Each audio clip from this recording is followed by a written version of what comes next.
जय गुरुदेव, जय जिनेंद्र। कैसे आप सब? आरज़ू ख़श में आप सभी का स्वागत है। आज कुछ पौधों के बारे में बात करेंगे। जैसा कि पीछे थोड़े ही दिन पहले रवि पुष्य योग निकला है और एक वीडियो अपलोड की थी कि रवि पुष्य योग में पौधे वृक्षारोपण अगर किया जाए तो बहुत ही ज़्यादा शुभ होता है। तो जैसा कि मैंने वीडियो अपलोड की उसी तरह से मैंने खुद भी घर में वृक्षारोपण किया। आज उसी के बारे में बात करूंगी आप सबके साथ और बताऊंगी कौन कौन से पौधे मैंने भी घर में लगाए हैं। तो देखिए, ये है गिलोय।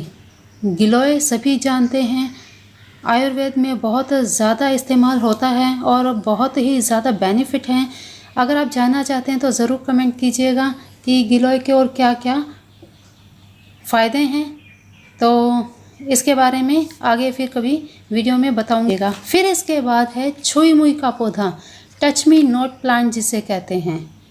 छुई मुई भी कहते हैं, टच मी नॉट प्लांट भी कहते हैं, सेंसिटिव प्लांट्स भी कहते हैं इन्हें। तो बहुत ही अच्छा ये पौधा है। और साथ ही है बेलपत्र का पौधा। बेलपत्र वृक्ष घर में लगाना बहुत ही शुभ होता है। तो ये 3 प्लांट्स हमने घर में लगाए हैं। तो देखिए, ये छुई मुई का पौधा आपने ज़रूर देखा सुना होगा, मिल जाता है बहुत आसानी से ये नर्सरी में, और मैंने भी नर्सरी से मंगवाया है। अगर आप जानना चाहें इसके बारे में तो देखिए, छुई मुई का पौधा जो घर की सुंदरता को तो बनाता ही है, साथ ही घर की पीढ़ियों को बढ़ाने के लिए भी ये बहुत उत्तम है। इससे घर में कभी भी लक्ष्मी जी रुष्ट नहीं होती, हमेशा स्थायी रूप से रहती हैं। साथ ही पैसों में बरकत होती है। देखिए, इसको घर में लगाने से पीढ़ियाँ फलती फूलती हैं, साथ ही तरक्की भी होती है। ये देखिए, ये है सहजने के पत्ते। नहीं, ये भी आयुर्वेद में इतना इस्तेमाल होता है, बहुत ही गुणकारी है ये। इसके बारे में भी अगर आप जानना चाहें तो ज़रूर कमेंट बॉक्स में कमेंट कीजिएगा, ताकि इसके उपयोगी जो भी फ़ायदे हैं वो आपको मैं ज़रूर बताने की कोशिश करूँगी। और क्या क्या फ़ायदे हैं इसके, बहुत ही, ये जो जड़ी बूटियाँ हैं इनका इतने फ़ायदे हैं कि हम गिनते गिनते थक जाएं, लेकिन इनके फ़ायदे ख़त्म नहीं होंगे, इतने फ़ायदेमंद है ये। तो फ़िलहाल इसे हम चूर्ण में इस्तेमाल करेंगे, चूर्ण बनाएंगे इसका। तो उसकी विधि भी आपको अपने दूसरे चैनल पर, आओ फिर जी लें चैनल पर डालूँगी, तो उसे सब्सक्राइब कर लीजिए अगर आपने अभी तक नहीं किया है। तो गिलोय के बारे में अगर जानना चाहते हैं वो, और सहजने की भी, दोनों के ही क्या गुण हैं और क्या इनका किन किन में इस्तेमाल किया जाता है, सभी जानकारी की वीडियो अपलोड करूंगी नए चैनल पर, आयुर्वेदिक चैनल पर, और फिर जिले पे। तो उसे ज़रूर सब्सक्राइब कर लीजिए। तो चलिए, अब आ गई हूँ मैं छत पर और हम लगा रहे हैं छुई मुई का पौधा।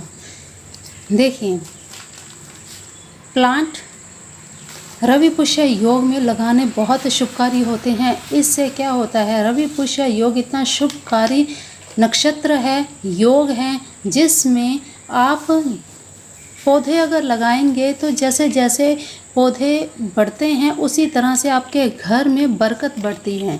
तो छुई मुई का पौधा यहाँ पे चुना गया क्योंकि इसको घर में लगाने से घर का माहौल बहुत अच्छा रहता है। आपस में घर में सदस्यों में झगड़े नहीं होते। सबसे बड़ी बात तो ये है, इतना गुणकारी है ये। गुणकारी होने के साथ साथ इतना फ़ायदेमंद है कि इसको घर में लगाने से घर की सारी चिंताएं मुक्त हो जाती हैं, और साथ ही कभी भी घर में अशांति नहीं रहती, सकारात्मक सोच बनी रहती है घर के सभी सदस्यों की, और वातावरण बहुत ही अच्छा रहता है। माँ लक्ष्मी सदैव आपके घर में निवास करती हैं अगर आपके घर में छुई मुई का पौधा लगता है। तो अभी देखिए, इस बीच में यहाँ पे एक ट्रेजेडी हो गई। क्या आपके साथ भी ऐसा कभी हुआ है अचानक से? अगर आपके साथ भी ऐसा कभी कुछ हुआ है तो ज़रूर कमेंट कीजिएगा। मैं तो एकदम से घबरा गई थी कि ये पौधा कहीं मेरे हाथ से निकल ना जाए, लेकिन जब लगा तो दिया मैंने, लेकिन मन में घबराहट रही, कहीं ऐसा ना हो कि पौधा मेरा जड़ इसकी टूट ना गई हो। सुबह उठकर देखा तो बहुत एकदम खिल गया, तो मन को इतनी खुशी हुई कि पौधा असल में सही है, टूटा नहीं है और अचानक से कैसे गिरा हाथ से पता ही नहीं चला। और ये अपना छुई मुई का लग गया है पौधा। और अब चलते हैं बेलपत्र की तरफ।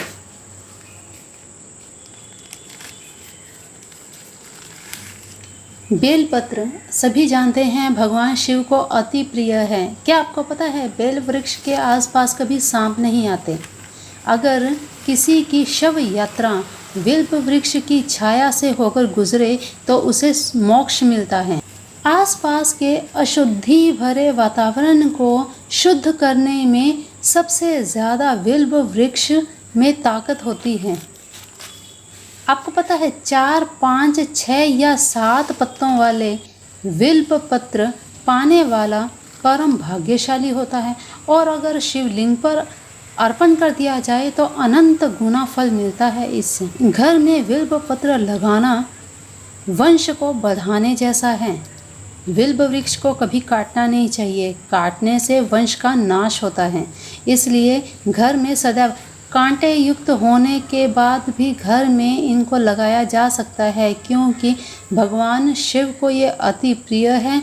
माँ पार्वती का वास है, तो दिन में 2 बार दर्शन करने मात्र से जन्म जन्म के दरिद्र खत्म हो जाते हैं। बिल्व पत्र में ऐसी शक्ति है।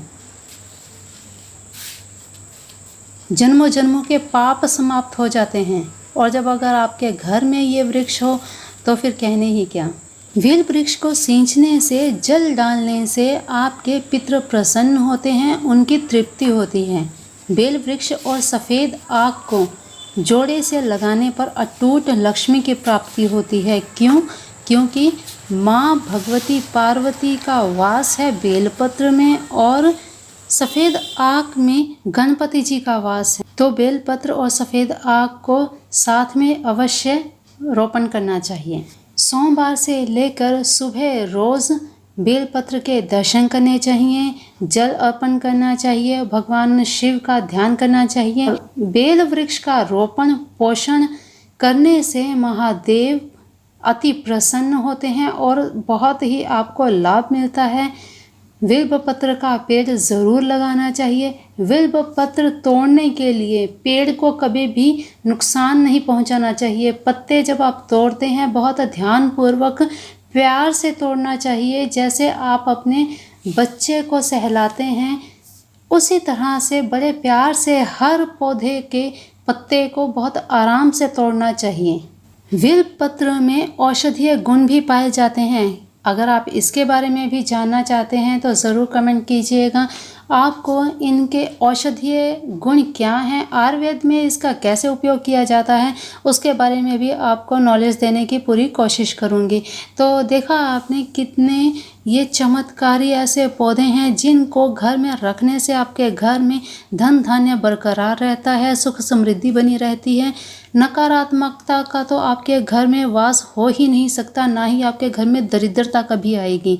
तो इनका रोपण ज़रूर करना चाहिए। शुभ मुहूर्त में, शुभ नक्षत्र में, योग में ज़रूर इनका रोपण करना चाहिए। पूरा ध्यान रखना चाहिए इनका। तो चलिए आज की जानकारी इतनी ही। आपके मन में अगर कोई सवाल हो तो ज़रूर कमेंट कीजिए। आपके सभी सवालों के जवाब देने की भरपूर कोशिश करूँगी। गिलोय और सहजन की जितनी भी जानकारी आप जानना चाहते हैं कमेंट कीजिएगा और उसी की पूरी जानकारी नए चैनल पर अपलोड करूँगी, तो उसे ज़रूर सब्सक्राइब कर लीजिए ताकि जब भी वीडियो अपलोड करूं आपको नोटिफिकेशन ज़रूर मिल जाए। तो चलिए अभी के लिए देते हैं वाणी को विराम। मिलते हैं फिर एक नई वीडियो में इसी तरह की अद्भुत जानकारी के साथ। तब तक के लिए अपना ध्यान रखिए, मस्त रहिए, स्वस्थ रहिए, अपने अपनों का भी ध्यान रखिए और इस वीडियो को इतना शेयर कीजिए, सभी को ये अच्छी जानकारी मिलनी चाहिए। नई वीडियो आए तब तक के लिए जय गुरुदेव, जय जिनेंद्र।